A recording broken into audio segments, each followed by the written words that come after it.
Herkese merhaba, kanalıma hoş geldiniz. Bu videomda sizlere pullu çok güzel bir çanta tarifi paylaşacağım. Sanki böyle sedef gibi görünüyor. O kadar güzel bir duruşu var ki bayıldım diyebilirim. Hemen şöyle çantayı yakından sizlere göstermek istiyorum. Bakın pullu bir çalışma ama pul gerçekten çok güzel.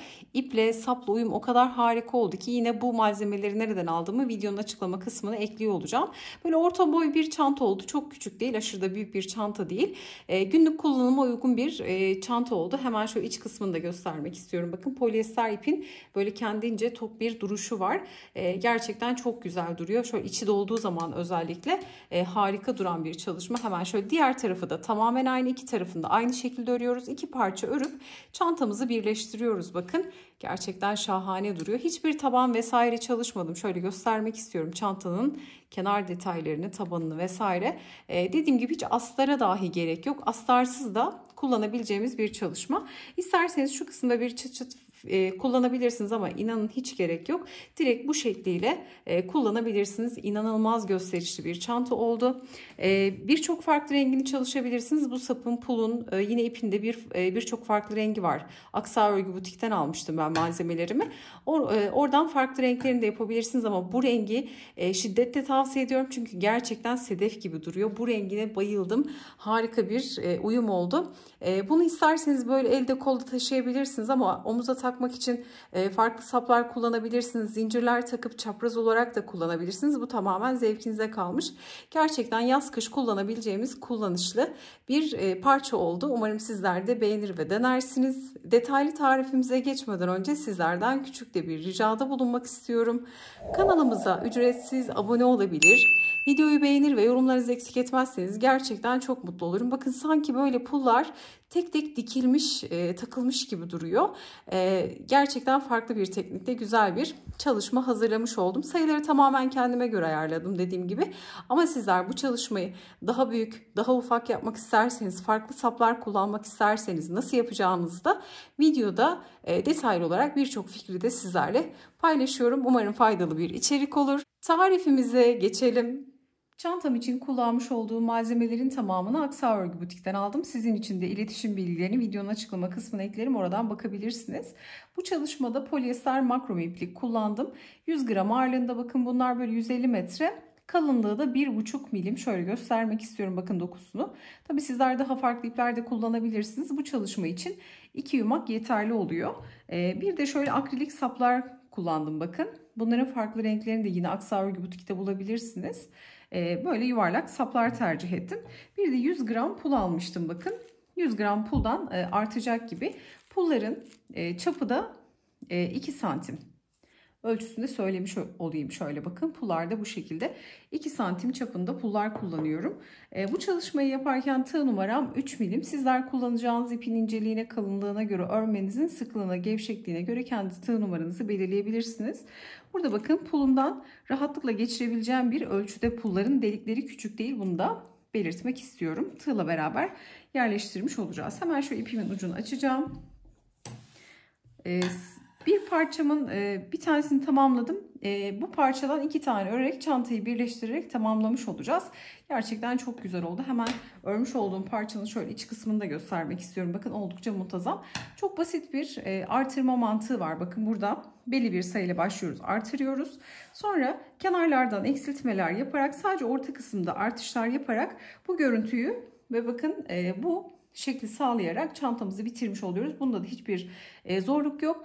Sıra sıra takip ettiğiniz zaman bir defa bu çantadan ördüğünüzde ikinci bir kez videoyu açıp seyretmenize gerek kalmaz. Mantığını kavradıktan sonra sayılarıyla dahi istediğiniz gibi oynayabilirsiniz. Buradaki sayıları artırdığınız zaman çantanızı daha büyük de yapabilirsiniz. Artış sayılarıyla oynayarak daha geniş bir çanta da elde edebilirsiniz. Yani istediğiniz şekliyle de oynayabilirsiniz. Sayılarıyla, boyutlarıyla da dilediğiniz gibi oynayabilirsiniz. Burada önemli olan mantığını kavramak. Şuradaki artış mantığını kavradıktan sonra şu aşağı iniş şeklini nasıl veriyoruz? Bunu da sıra sıra detaylı olarak anlatıyor olacağım sizlere. Şimdi hemen şöyle ipimin ucunu aldım. Bir zincirle ilmek oluşturarak başlıyorum. Çok da kısa ip bırakmayalım. Bunlar söküldüğü için çakmakla yakmak gerekiyor. Polyester içerikli bir ip olduğu için. Zincirle bakın ilk ilmeğimi oluşturdum. Şimdi sapımı alıyorum. Sapın bakın içerisine batıyorum. ilmek çıkardım. 2 ilmek var. Doluyorum. İkisinin içerisinden geçirerek birinci sık iğnemi örüyorum. Tekrar batıyorum. İlmek çıkardım. İkinci sık iğnemi örüyorum. Batıyorum. İlmeğimi çıkardım. Sık iğne, bakın sadece sık iğne ile geçeceğiz. Şimdi burada toplamda 45 tane sık iğne yapacağım. Şimdi pulu yerleştirirken modeli 3'ün katı olacak şekilde kuruyoruz. Sizler de sayınızı artırırken örneğin 45 sayıyla değil, burada hemen sapın çapını da söyleyeceğim çünkü bu da önemli. Bakın çapı yaklaşık 13 santim. Sapımızın çapı 13 santim. Daha büyük, daha küçük saplar kullanacaksanız ya da daha farklı şekillerde saplar kullanacaksanız burada benim için 45 santim, özür dilerim, 45 tane sık iğne yeterli oldu bu çanta için. Ama sizler sayıyı 3'ün katları şeklinde artırmanız gerekiyor. Daha fazla yapabilirsiniz, daha az yapabilirsiniz. Tamamen zevkinize kalmış ama mutlaka sayıyı, eğer bu şekilde yerleştirecekseniz pulları, benim tarif ettiğim gibi yerleştirecekseniz sayınız 3 artı 3 artı, yani 3'ün katı şeklinde olmalı. Şimdi burada 45 tane sık iğnemi hemen oluşturuyorum ilk etapta. Bakın burada başladık. 45 tane sık iğnemizi oluşturduk. Şimdi burada şunu da söylemek istiyorum. Sık iğne sırasında artışlar yapacağız. Trabzanlı sırada, yani tersten ördüğümüz ve pulları yerleştirdiğimiz trabzanlı sırada hiç artış yapmayacağız. Her artışımız sık iğne sırasında olacak. Model bir sık iğne bir trabzan, bir sık iğne bir trabzandan oluşuyor. Şimdi burada 45 tane sık iğnemizi oluşturduktan sonra 2 zincir çekiyorum. Bu 2 zinciri dönüş olarak kabul ediyorum ve örgümü çeviriyorum. Şimdi tığıma doluyorum. Bu 2 zinciri trabzan olarak saymayacağız. Burası önemli. Tığıma doladım. Hemen ilk gelen sık iğnenin, bakın ilk gelen boşluğa batıyorum. Bir tane ikili trabzan örüyorum. Şöyle tekrar göstereceğim. 2 zincirden sonra tığıma doluyorum. Hemen ilk gelen boşluğa battım. İlmek çıkardım. 3 ilmeğim var, doluyorum. İkisini birlikte. Tekrar doladım. İkisini birlikte örerek bir tane trabzan hazırladım. Başta bir tane trabzanımız olacak. Bitişte de yine bir tane boş trabzanımız olacak. Şimdi tığıma doluyorum. Bir sonraki sık iğnenin boşluğuna batıyorum. Bakın bu şekilde bekletiyorum. Hemen elime bir tane pul alıyorum. Pulu bakın bu şekilde tığımın ucuna taktım. Buradan bakın pulu taktıktan sonra tığa normal örgüme devam ediyorum. İpi buradan alıyorum. Önce puldan, sonra batış yaptığım noktadan çıkartıyorum. 3 ilmek var yine. Yine ikili trabzan devam ediyorum. 2 çekerek. Bakın 2 zinciri trabzan saymadım. Başta bir trabzan, hemen bir sonraki noktaya pul taktık. Şimdi 2 tane boş trabzan öreceğim. Bir sonraki boşluğumu batıyorum. İkili trabzan. Tığıma doluyorum. Tekrar bir sonraki boşluğa bir ikili trabzan daha örüyorum. 2 tane yan yana trabzanımı ördüm. Şimdi üçüncüye pul takacağım. Tığıma doluyorum. Hemen battığım sıradaki boşluğa bakın bu şekilde bırakıyorum. Böyle daha kolay ve pratik takılıyor. Hemen pul tığımın ucuna yerleştirdim. Ve buradan puldan ve batış yaptığım noktadan ilmeğimi çıkartıp normal şekilde ikili trabzanımı örüyorum. Bakın pulları bu şekilde takmış olacağız. Bu aşamada eğer çok hızlı ördüğümü düşünüyorsanız videoyu yavaşlatabilir ya da tam tersi hızlandırarak da seyredebilirsiniz. Pulu taktıktan sonra boşta 2 tane trabzan öreceğiz. Hemen bir sonrakine batıyorum. Bir trabzan, bir diğerine batıyorum. İkinci ikili trabzan. Hep ikili trabzan çalışacağız. Bir sıra sık iğne, bir sıra trabzan. Şimdi 2 tane trabzan ördükten sonra bir kez daha gösterelim. Tığıma doladım. Batışımı yaptım. Burada bekletiyorum. Bakın hemen boş kalan elimle pulu alıp tığımın ucuna yerleştirdim. Sonra hemen puldan ve batış yaptığım noktadan ilmeğimi çıkartıyorum. Ve ikili trabzan örüyorum. Bakın tekrar 2 boş trabzan, üçüncüye pul. 2 trabzan, üçüncüye pul. 2 trabzan, üçüncüye pul şeklinde ilerleyeceğiz. Şimdi pullar bakın çantanın tam ters yönünde duruyor. Ne yapacağız? Biz tamamen ördükten sonra bakın aşağı doğru bakıyor. Buradaysa yukarı doğru. Ne yapacağız? Ördükten sonra pulların yönünü değiştireceğiz. Değiştirdikten sonra bakın bu görüntüyü elde etmiş olacağız. Yani şöyle duruyor bakın. Bu da gerçekten sanki böyle tek tek iğneyle dikmişiz gibi o kadar güzel bir doku oluşturdu ki. Tabi burada şunu da söylemek istiyorum. Model 3'ün katından oluşuyor dediğim gibi. Ama sizler daha küçük pul kullanıyorsanız örneğin bir ör, bir pul tak, bir pullu, bir pulsuz şeklinde de yapabilirsiniz. Sayınız o zaman 2'nin katından oluşur. Ona göre de ayarlamalar yapabilirsiniz. Daha küçük pullarla ya da daha büyük pullarla yapacaksanız sayılarınızı mutlaka zaten şu bir ikinci sırayı ördükten sonra sayı oturuyor. Kaç sayıdan oluşuyor? Onu kendiniz de ayarlayabilirsiniz. Bu detayları da belirtmekte fayda var. Örgü bilenler zaten bunu yapacaktır ama yeni başlayanlar için bu detaylar önemli. Şimdi tarif etmiş olduğumuz gibi sıra sonuna kadar gelelim. Bakın sıramın sonuna yaklaştım. Şöyle göstermek istiyorum. Bu arada yanımda 2 tane 3 milim tığ vardı. Bu da yine 3 milim. Yani ikisi de Tulibin tığ. Biri Mind serisi, biri de Red serisi. Farklılık ikisini değiştirerek örmüşüm. Bu da aklınızı karıştırmasın. Bazen takılabiliyorsunuz böyle şeyler. Özellikle yeni başlayanlar. Yine 3 milimle devam ediyorum. Tığ numaramı değiştirmedim. Bunu da söyleyeyim. Şimdi bakın sonda 2 tane trabzanı ördüm. Pulu taktıktan sonra 2 trabzanı ördüm. Şimdi üçüncüye pulumu takıyorum. Battım. Hemen pulumu alıyorum. Buraya. Şöyle pulumu yerleştiriyorum. Tığıma doluyorum. Sonda bir tane sık iğne kalıyor. Ne demiştik? Başlarken bir tane trabzanımız vardı boşta. Bitirirken de sonda, yani bunlar direk noktası gibi düşünün. Sonda da bir tane, puldan sonra bir tane trabzan örüyoruz. Bunlar bizim direk noktamız oluyor. Şimdi ilk ördüğüm sık iğnenin de tepesine batıyorum ve ikili trabzan örüyorum. Bakın bu şekilde. Şu kısa ipi de sonradan gizleyeceğim. Şimdi şöyle ilmeği esnetip göstermek istiyorum. Bakın pullarımızı yerleştirdik. Şimdi pulu burada saydığım zaman 15 tane pul yerleştirdim. Eğer benimle aynı sayıda yapıyorsanız benim 15 tane pulum oldu. Ve trabzanlı sırayı bitirdik. Şimdi sık iğne sırasına geçeceğiz. Sık iğne sırasında da dediğim gibi başta söylemiştim. Sık iğne sırasında artış yapıyoruz sadece. Pulları yerleştirirken herhangi bir artışımız yok. Burada sık iğneyi örerken artışımız bir başta, bir ortada, bir de sonda olacak. Hep bu mantıkla ilerleyecek. Şimdi bir tane zincirimi çekiyorum. Örgümü çevirdim. Şimdi bir zincirden sonra gelen ilk boşluğa 2 tane sık iğne örüyorum. Hemen örelim. 1. Bakın bu sırada pul yok. Sık iğne sırasında pul yok. 1. Aynı boşluğa 2 tane sık iğne örerek bir tane artışımı yaptım. Bakın bir başta, bir ortada, bir sonda artış yapıyorum. Artış yaparken de başlangıç sayımızda ne demiştik? Model 3'ün katından oluşuyor demiştik. Şimdi burada artışları da yine her sırada 3 tane sık iğne artırmış oluyoruz. Bir başta, bir ortada, bir sonda. Ama sizler örneğin artış yapacaksınız. 4 tane artış yaptınız. Bir tane sık iğneniz fazla gelecektir o zaman. Mutlaka 3'ün katı şeklinde de yine artışları yapmaya dikkat edin. Örneğin daha fazla bir artış istiyorsunuz. Buradaki gibi bir denge değil de hani daha böyle açılsın istiyorsanız eğer 3'ün katı şeklinde yine aynı sayıyı elde etmek gerekiyor. Yani 3'ün katı olacak şekilde artışlarınızı yapmanız gerekiyor. Şimdi başta artırdım.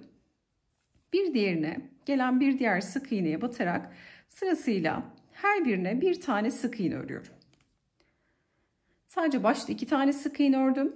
Diğerlerine birer tane batış yaparak sık iğnemi örüyorum. Hiç saymıyorum. Sayıyla hiç uğraşmayacağız bu çalışmada. Geleceğim şöyle ortaya kadar, bakın göz kararı. Ortaya geldiğimde hemen hızlı bir şekilde gelelim. Çünkü bu sırayı kesmek istemiyorum. Örgü bilenler zaten bunu kavramıştır ama yeni başlayanlar için göstermekte fayda var. Video biliyorum birazcık uzuyor ama bunları göstermekte önemli yeni başlayanlar için. Şimdi şöyle orta kısma kadar gelelim. Göz kararı dediğim gibi ayarlıyorum. Hiç saymıyorum. İsterseniz sayabilirsiniz. Ama vakit kaybetmeye hiç gerek yok. Şöyle bakın ortaya kadar geldim. Ne yapıyorum? Bir sonrakine 2 tane batıyorum. Artışı bu şekilde yapıyorum. 1. Şimdi aynı boşluğa bir sık iğne daha örerek ikinci artışımı yapmış oluyorum. Şimdi diğerlerine yine bir tane batarak, birer tane batarak geleceğim. Ta ki son noktaya kadar. Hemen şu son noktada nasıl artış yapıyoruz bunu göstereyim. Bakın şimdi her birine bir tane batıp son noktaya kadar ilerliyoruz. Şimdi bakın burası önemli. Sıra sonuna geldik. Şimdi burada 3 tane sık iğne artırmış oluyoruz. 45 tane sık iğnemiz 45, 46, 47, 48'e çıkmış oldu. Yani 3'ün katı şeklinde sayılar devam ediyor demiştik. Şimdi son noktaya geldiğimizde de en son trabzanı kullanıyoruz. Sonda bir de 2 zincir var. Bakın bu 2 zinciri trabzan saymıyoruz. Biz geliyoruz bu sondaki bakın ikili trabzanın tepesine batıyorum. Bu sondaki trabzan. Buna 2 tane sık iğne örerek son artışı yapmış oluyorum. 2 zinciri hiç kullanmıyorum. 2 zincir sadece yukarı çıkmam için kullandığım bir nokta. Bunu saymıyorum. Bakın 2 zincire hiç batmıyorum. Son trabzana da battım. Bir sık iğne. Tekrar aynı boşluğa batıp ikinci sık iğnemi ördüm. Başta, sonda ve ortada artışımı bu şekilde yaparak tamamlamış oldum. Şimdi trabzanlı pullu sıraya geçiş yapıyoruz. Ne yapıyorum? Yine 2 zincir çekiyorum ve bu 2 zinciri trabzan saymıyorum. Sadece yukarı çıkmak için kullanıyorum. Çevirdim örgümü. Şimdi örgünün ters kısmındayım. Tığıma doluyorum ve gelen ilk boşluğa, bakın ilk boşluğa batıyorum. Bir tane ikili trabzan örüyorum. Tığıma doluyorum. Burada sık iğne sırasından sonra yaptım. Trabzan sırasında işlem hiç değişmiyor. Trabzan sırasında zaten artışımız yok. Trabzan sırasında hep ne yapmışsam aynı şeyi tekrarlıyorum. Başta bir trabzan ördük. Bakın 2 zincir trabzan saymıyoruz. Hemen ikinci noktaya batıyorum. Pulumu alıyorum. Pulu tığımın ucuna taktım. Bu noktadan bakın ilmeğimi çıkardım. 3 ilmek hemen trabzanımı örüyorum. Aynı ilk pul sırasında yaptığım işlemin birebir aynısı. Tığıma doluyorum. Sonra 2 tane trabzanı boş şekilde pulsuz olarak 2 tane yan yana trabzan örüyorum. Üçüncüye pul takıyorum. Bakın. Üçüncüye pul taktım. Sonra 2 tane boşta trabzan. Umarım bu kısım anlaşılmıştır. Sonra üçüncüye hemen pulumu alıp yerleştiriyorum. Eliniz alıştıktan sonra o kadar hızlı oluyor ki pul takmada en keyifli noktası. Bakın pullar böyle bozulabilir. En son düzleyeceğiz zaten onları. İkinci pul sırasına geçmiş olduk bakın. Şöyle arkadan göstereceğim. Şimdi 2 tane örüp üçüncüye pul takarak sıra sonuna kadar gelelim. Tekrar bitiş ve başlangıcı sizlerle hızlı bir şekilde paylaşacağım. Size tarif etmiş olduğum gibi sıra sonuna geldim. 2 tane trabzanımı ördükten sonra tığıma doluyorum. Şimdi 3. noktaya pul yerleştireceğim. Hemen 3. noktaya da batışımı yapıyorum. Pulumu aldım. Yine aynı şekilde yerleştiriyorum bakın pulumu. Şimdi sonda bir tane sık iğne kalıyor. Bakın şurada sonda bir tane sık iğne kaldı. Sonda da bir tane boş böyle trabzan örüyoruz. Bu bizim direkt noktamız demiştik bakın. Şu zincirli nokta kafanızı karıştırmasın. Şöyle göstermek istiyorum. Bakın yakından detaylı olarak özellikle. Son sık iğneye de bir tane trabzan örerek sırayı tamamlamış olduk. Şimdi bir zincir çekip örgümüzü çeviriyoruz. Şimdi sık iğne sırasındayız. Yani artış sırasındayız. Ne yapacağız? Yine aynı işlem başta, ortada, sonda artış yaparak 3 tane daha sık iğne eklemiş olacağız örgümüze. Şimdi geliyorum hemen ilk boşluğa, zincirden sonra ilk boşluğa 2 tane sık iğne örüyorum. 1, aynı boşluğa 2. Sonra devam edeceğim. Birer tane batarak bir batarak orta kısma kadar geleceğim. Her birine bir tane batıp ortada da 2 tane sık iğne, sona geleceğim. Sonda da 2 tane sık iğne öreceğim. Sonra pul sırasını tekrar edeceğim.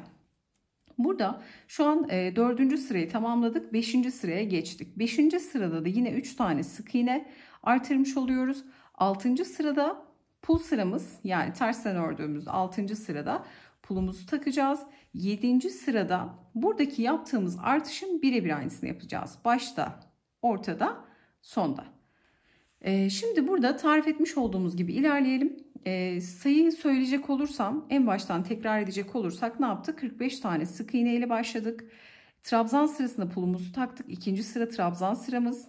3. sırada başta, ortada, sonda artışımızı yaptık. Sonrasında 4. sırada her birine pul taktık. Şimdi 5. sırada da yine başta, ortada, sonda artış yapacağız.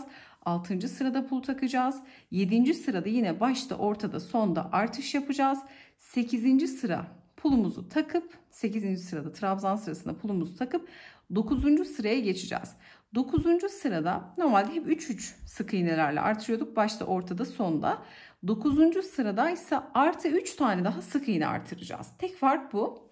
Sizler bu mantıkla dilediğiniz kadar büyütebilirsiniz. Böyle büyüttüğünüz zaman Şöyle kenarlar bakın. Kenarlardan artış yaptığımız için böyle direkt oval bir görüntü, yarım daire bir görüntü çıkıyor ortaya. Şimdi bu şekilde 9. sıraya kadar gelelim. 9. sırada nasıl artış yapıyorum? Şimdi hep bu mantıkla 9. sıraya kadar bir sıra pul, bir sıra artış. Bir sıra pul, bir sıra artış şeklinde devam edeceğiz. Şimdi 9. sıraya kadar gelelim. Hemen orada ne yapıyoruz? Tekrar tarif edelim. Bakın burada size tarif etmiş olduğum gibi 8. yani pul sıramı da tamamladım. Şöyle saydığımız zaman zaten trabzanları saydığımızda bakın sık iğne, trabzan, sık iğne, trabzan şeklinde ilerliyor. 2, 4, 6, 8. sıramızı tamamladık. Hep 8. sıraya kadar başta, ortada, sonda artışlar yaptık. Şimdi artık böyle bakın keskin bir artış yapacağım. Normalde hep 3 sık iğne artırıyorduk. Başta, ortada, sonda. Şimdi 9. sırada 2 tane 3 artıracağız.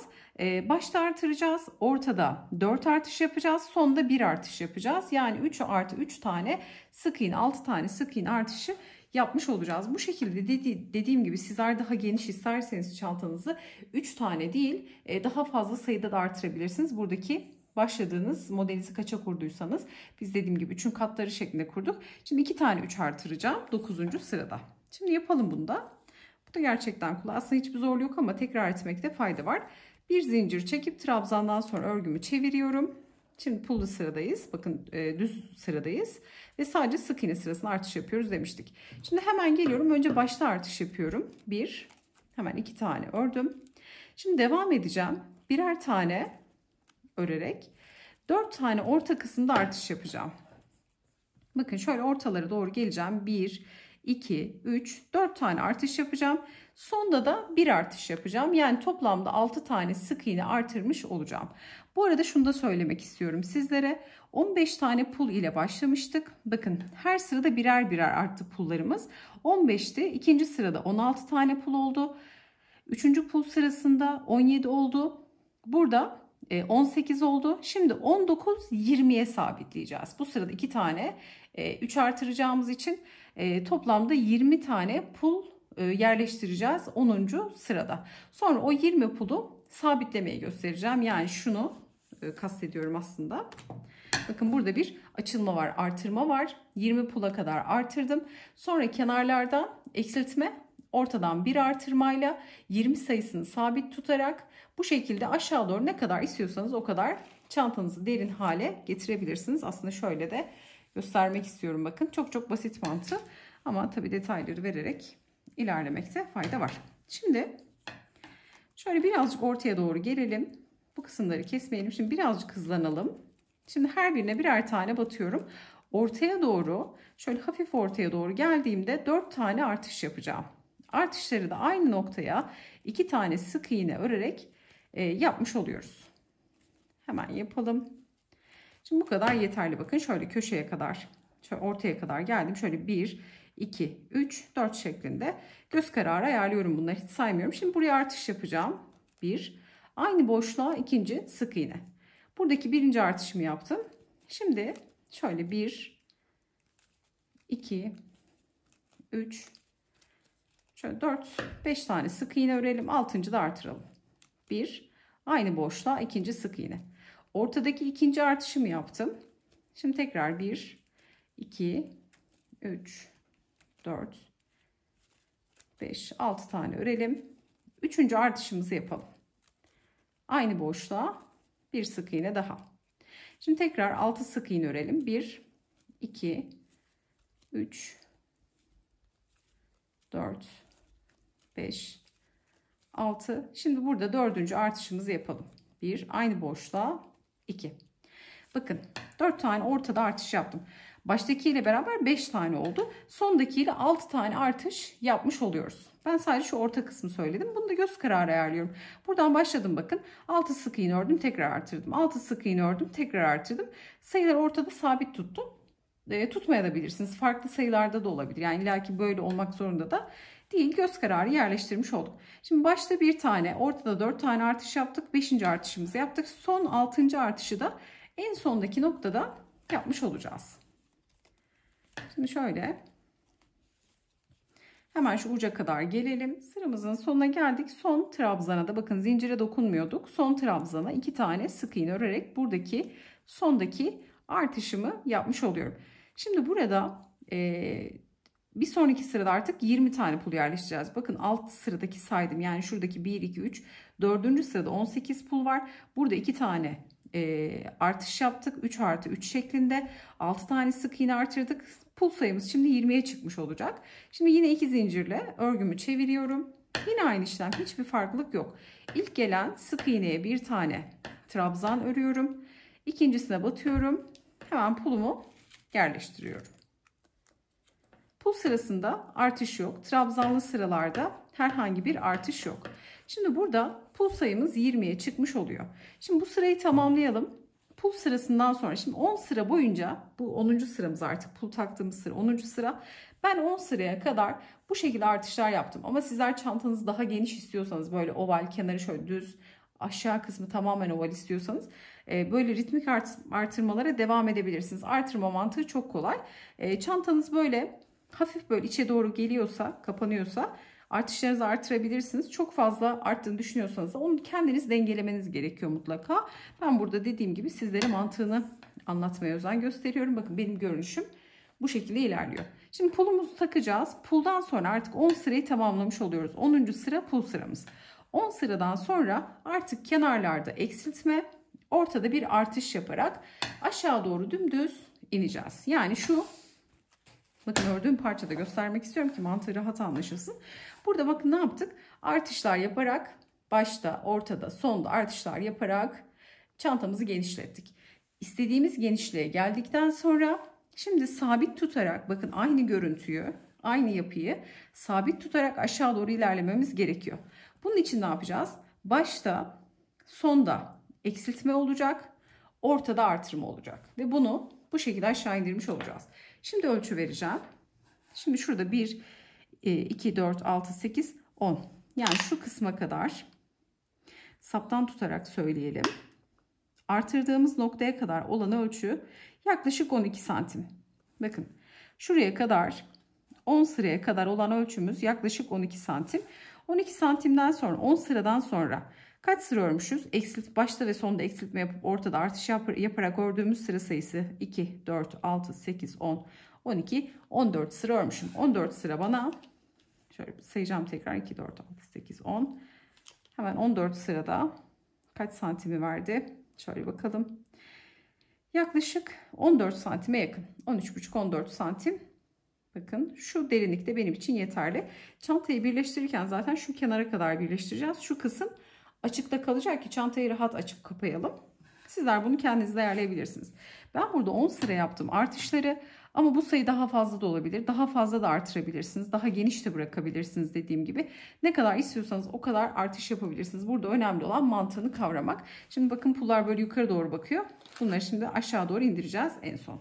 Şimdi istiyorum ki 10. pul sıramızı tamamlayalım. 11. sık iğne sırasında başta sonda eksiltme, ortada artırmayı nasıl yapıyoruz? Hemen bunu tarif etmeye geçelim. Sıramızın sonuna geldik ve şimdi sonda bir tane sık iğne kaldı. Buraya da puldan sonra bir tane boş, bakın direk noktası dediğimiz trabzanımızı ördük. Şimdi bir zincir çekip örgümü çeviriyorum. Şimdi burada bakın pul sıramızın kaçıncı sırasındayız? 1, 2, 3, 4, 5. sırasındayız. 5. pul sırasındayız ve 10. sırada, arkada sık iğneleri de saydığımızda 10. sırada bitiş yaptık. Şimdi bu aşamaya kadar hep aynı ilerledik. Başta, ortada, sonda artışlar yaptık. Sadece 9. sırada 3 tane değil de 6 tane sık iğne artış yapmış olduk ki biraz daha açılsın istedim ben. Sonra bu pul sayım 20 adet oldu. Şimdi 20 pulu sabit tutarak başta eksiltme, sonda eksiltme, ortada bir artırma, yani 2 tane sık iğne artıracağız. Ortada da 2 tane sık iğne, yani başta sonda 2 tane sık iğne eksilteceğiz. Eksilttiğimiz sık iğneleri de ortada tamamlamış olacağız. Bir burada eksilteceğiz, bir burada. 2 tane de ortada artış yaparak sayıyı yine sabit tutmuş olacağız. Dediğim gibi özellikle benimle aynı sayılarda yapıyorsanız pul sayısını söylüyorum. 20 tane pulumuz var. Bazen şu da geliyor. Sizinle aynı şekilde yaptım. Tarife birebir uydum ama benim pul sayım aynı olmadı ya da benimki daha farklı görünüyor. Mutlaka çünkü ben de örerken yapıyorum. Bazen dalıp gidiyorsanız eğer, örneğin aralarda 2 tane trabzan atlıyoruz. 3 atlamış olabilirsiniz. Bu atladığınız noktalara dikkat edin. Eğer sayı eksik ya da fazlaysa buralarda bir yanlışlık vardır.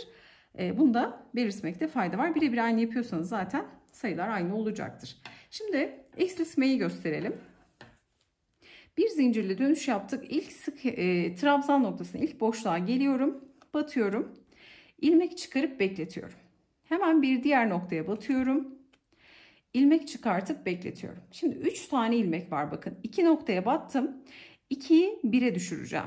Tığıma doluyorum. 3 ilmeğin içerisinden tek seferde geçirerek 2 tane olan boşluğu 1'e düşürmüş oldum. Bakın 2 tane trabzandan bir tane sık iğne çıkarttım. Şimdi devam edeceğim. Sıradaki trabzana batıyorum. Bir tane sık iğne. Eksiltmeyi yaptık baştaki. Şimdi orta kısma kadar böyle her birine bir tane sık iğne örerek ilerleyeceğim. Şimdi 2 tane eksilttiğim için 2 tane de artış yapmam gerekiyor. Ki sayım sabit kalsın. Dediğim gibi 20 pulu sabitledim ama sizler daha büyük yapmak isterseniz çantanızı sayılarla mantığını kavradıktan sonra rahatlıkla oynayabilirsiniz. Şimdi burada şöyle ortalara kadar gelelim. Bakın birer birer battım. Şöyle göz kararı ortaya geldim. Şimdi burada artış yapacağım. Aynı noktaya geliyorum. İkinci sık iğne örüyorum. Birinci artışımı yaptım. Başta da eksilteceğim için 2 tane artış yapmam yeterli olacak. Şimdi arada şöyle 1, 2, 3, 4, 5 tane örelim. 6. da artış yapalım. 1, aynı boşluğa ikinci sık iğne. Bakın bir buradan artırdım, bir de buradan. Bir buradan eksilteceğim, bir de buradan. Şimdi diğerlerine birer tane batarak sık iğne sayısını sabit tutmuş oluyorum. Yani bu şekilde. Aynı sayıyı başta sonda eksiltip ortada artırarak sabit tutarak dümdüz çantamızı indirmiş olacağız aşağı doğru.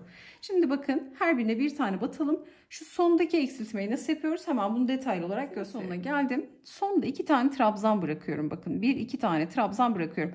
Zincire hiç dokunmuyorduk zaten. Şimdi sıradaki trabzana batıyorum. İlmek çıkarıp bekletiyorum. Bir diğer trabzana, son trabzana da batıp ilmek çıkarıp bekletiyorum. Bakın 3 ilmek oldu. 2 noktadan bir tane sık iğne çıkarmış olacağız. Doluyorum. Üçünü tek seferde toplayarak eksiltmeyi yapmış oldum. Şimdi burada pul sırasına geçiyoruz. Yine 2 zincirle yukarı çıkıyorum. Örgümü çeviriyorum.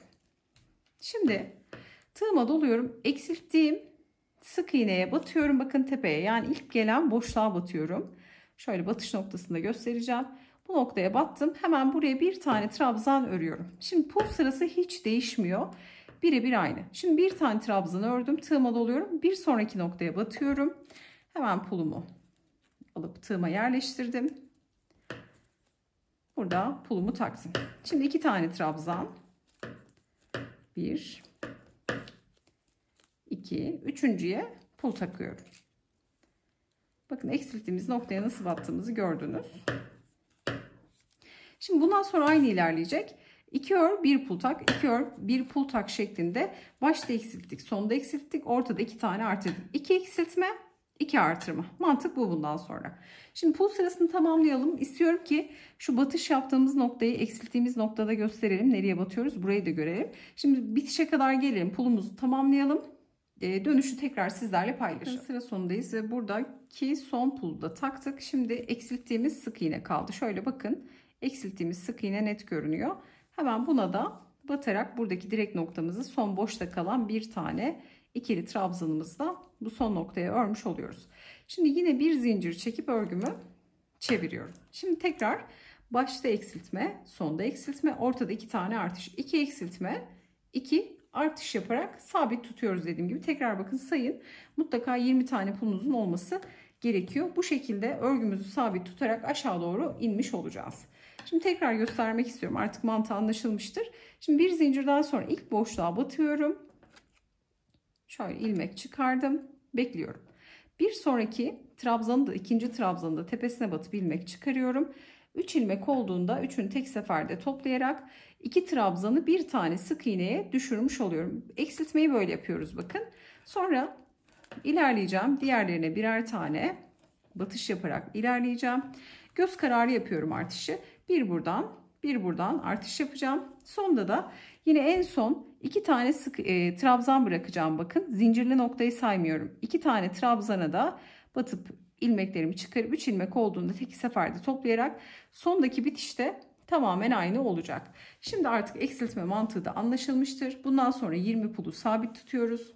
Başta sonda 2 eksiltme, ortadaki artırmayla sayıyı sabit tutarak dümdüz aşağı doğru çantamızı indirmiş olacağız. Şöyle tekrar göstermek istiyorum, bakın. Bu şekilde görünecek. Bunu da 14 sıra boyunca devam ettireceğiz. En son pul sırasında bitiş yapacağım. Sizler sık iğne sırasında bitiş yapabilirsiniz. Yani daha farklı derinlikte tabanlar da örebilirsiniz. Örneğin hiç artırma yapmadan düz bir şekilde sık iğnelerle taban da oluşturabilirsiniz. Ama ben direkt böyle üst üste koyup bakın çantamızı tamamlayacağız. Şu kenarlar birleşmeyecek. Bakın şu kısımlar artış yaptığımız şu yaklaşık bir 10-12 santim kadardı yanlış hatırlamıyorsam. Bura açık kalacak şöyle. Alt kısımlar bir taban ve yan kenarlar birleşerek çantamızı bitirmiş olacağız. Şimdi pul bakın yukarı doğru görünüyor. En son nasıl düzüyorum? Çantamı tamamen bitireyim. Pulla nasıl düzüyorum? Hemen onu da gösterip çantamızı birleştirerek artık bitirelim. Umarım mantığı anlaşılmıştır. Dediğim gibi belli bir noktaya kadar artırıyoruz. Sonra sabit tutarak dümdüz aşağı inerek bu görüntüyü oluşturmuş oluyoruz. Şimdi tarif etmiş olduğumuz gibi bitirelim ve bir sonraki aşamaya geçelim. Bakın çantamı size tarif etmiş olduğum gibi tamamladım. Burada 2, 4, 6, 8, 10 sıra artış yaparak devam ettik. Genel bir artışımız vardı. 2, 4, 6, 8, 10, 12, 14 sırada burada kenarlardan eksilttik. Sadece ortada artış yaparak sayıyı sabit tutarak çantamıza istediğimiz derinliği verdik. Şimdi burada sizler ölçüyü ne kadar istiyorsanız o kadar yapabilirsiniz. Hemen şöyle santim olarak yine bir ölçü vereceğim sizlere. Yaklaşık çantamızın derinliği 20 santim olmuş oluyor. En ölçüsünde verecek olursam çantamızın eni de 32 santim.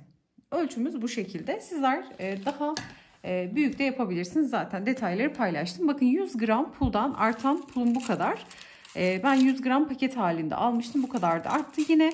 Yani bu ölçülerde bir çanta çıkartmaz belki. Hani ikinci bir çantayı çıkartmaz 100 gram pul. Ama yine küçük bir çantada yapabilirsiniz bu artan pullarla. Şimdi şöyle pulları kenara alacağım. Ve iki parçayı da bitirdik. Bakın trabzan sırasında pulları taktığımız son sırada bitirdik. Şöyle artan ipi de göstermek istiyorum. Bakın bir yumaktan artan ipimiz bu kadar. Şimdi bunu birleştireceğiz. Ama birleştirmeden önce pulları çevirmem gerekiyor. Hemen onu da göstereceğimi söylemiştim. Hemen onu da paylaşalım. Bakın pullar yukarı bakıyor. Buradaysa aşağı doğru bakıyor. Ne yapıyoruz? Örerken pullar yukarı. Şimdi pulları elimle şöyle güzelce çeviriyorum. En keyifli, en zevkli kısmı burası bakın. Bu şekilde hemen şöyle tek tek pulları güzelce düzleyeceğim. Şöyle açılmayanları da hemen elimle tek tek.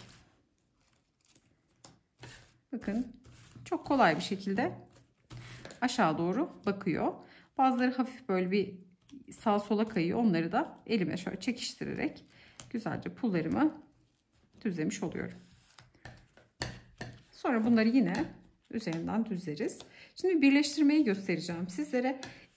İki parçayı da bakın şöyle iç içe kapatıyorum. Düz kısımları dışarıda kalacak. Ters kısımlar içeride kalacak. Şimdi parçanın bir tanesinde burada şuradan başlayacağım. Tabandan kenara birleştireceğim. Bir tanesinde ne yapacağız? Burada hemen ipi kopartacağız. Şunu kopartalım. Hatta şunu keselim. En son ikinci yaptığım parçada bakın trabzanı ördükten sonra ikili trabzanı ördükten sonra bir tane zincir çekiyorum ve ipimi yeteri kadar kesiyorum. İkinci parçada ipimi koparttım. İlk parçada ipi kopartmamış oldum. Şimdi bunu bitirdik bakın. Şimdi bunu şöyle kapatıyorum üzerine. Burada birleştirme yapacağız. İpimiz burada bekliyor bakın. Şimdi önce tabanı yan kenarı birleştireceğim. Sonra diğer kalan yan kenarı birleştirmiş olacağız. Şimdi sık iğne ile kaydırmayla istediğiniz yöntemle birleştirebilirsiniz. Çantayı üst üste kapattık bakın.